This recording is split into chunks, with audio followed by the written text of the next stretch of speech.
What's going on, everybody? LT Dickey here. Special night tonight in the world of sports entertainment and professional wrestling.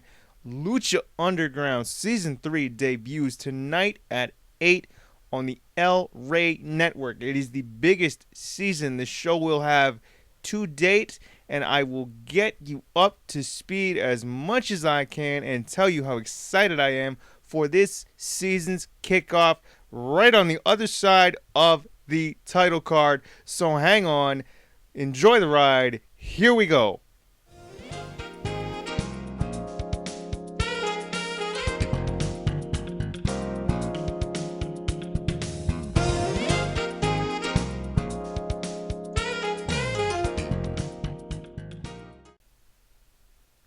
Alright, so Lucha Underground Season 3 debuts tonight at 8 on the El Rey Network. I am super stoked, super excited. Why?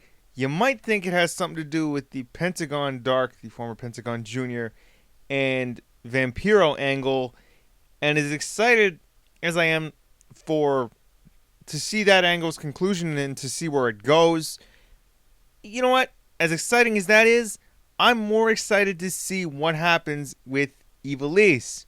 Ivelisse is probably the top female performer, at least in my mind, in Lucha Underground. And she's given herself the moniker of the baddest bitch in the building.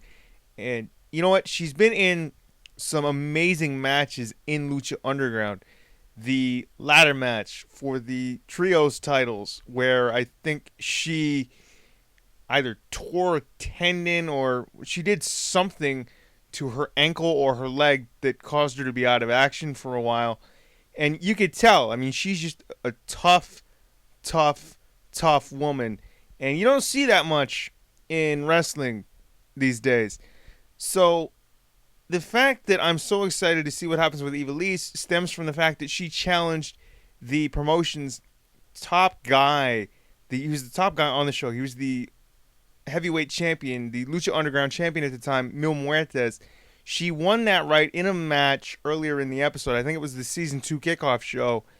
And she went toe to toe with him. And Mil Muertes is built like a tank, okay? He's an agile tank. He can fly a little bit, but he's like the irresistible force meets the immovable object all on his own. So the fact that Ivelisse got the right to, or won the right to challenge him for the Lucha Underground Championship, Lucha Underground's main title, tells me as a fan that there is some real big stock in this woman. And to see her just go toe to toe and hold her own, or at least as much as she could, that was super exciting to me. And to be honest with you, to give herself the moniker of the baddest bitch in the building, if you see that match between her and Mil Muertes and that ladder match with Angelico, Son of Havoc, and her winning the trios titles and defending them, oh, dude, she is one of the top-notch performers in Lucha Underground, in women's wrestling, in wrestling overall right now, in my opinion. And you got that.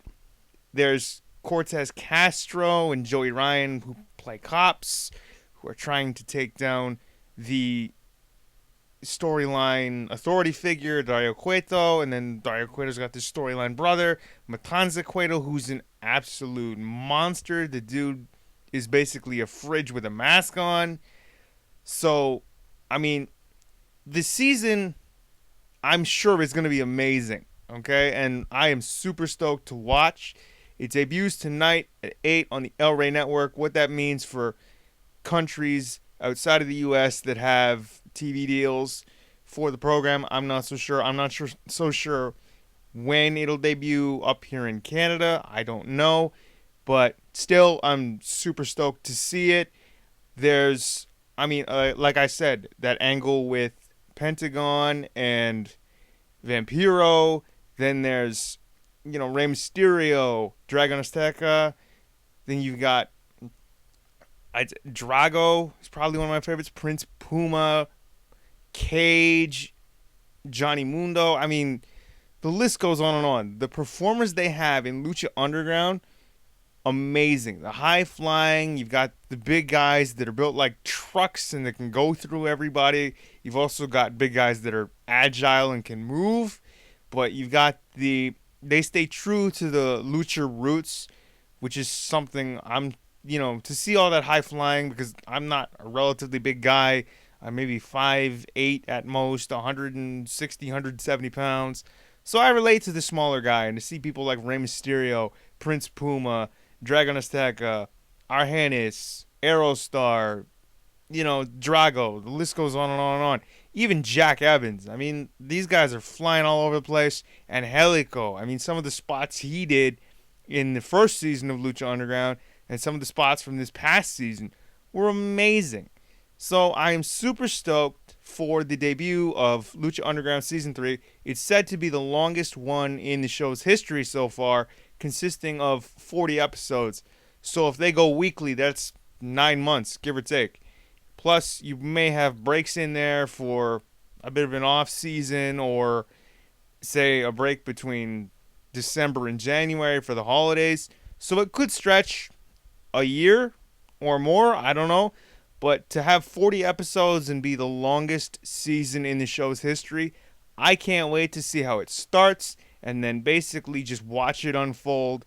As a pro wrestling and sports entertainment fan, this is probably some of the best programming, the best booking I have ever seen. So it's super dope. I am super excited. Can't wait for it. Lucha Underground Season 3 debuts tonight at 8 on the El Rey Network. Are you guys as excited as I am?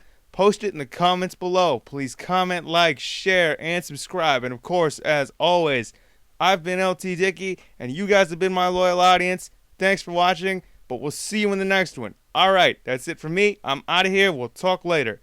Peace.